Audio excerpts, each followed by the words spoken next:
Good morning mga bay, kay hangover man ng mga pips kagabi.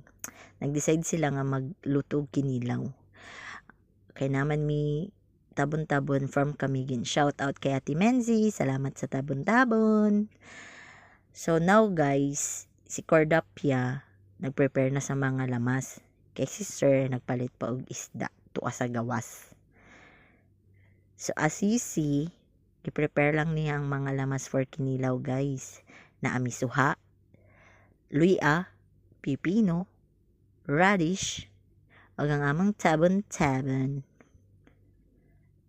Nagkuha si Madam og kaldero. Magsabaw siguro ni siya guys kay naghinlo man siya og kamatis. While si Sir nagandam sa iyang isda, gigamitan niya og wala-wala teknik.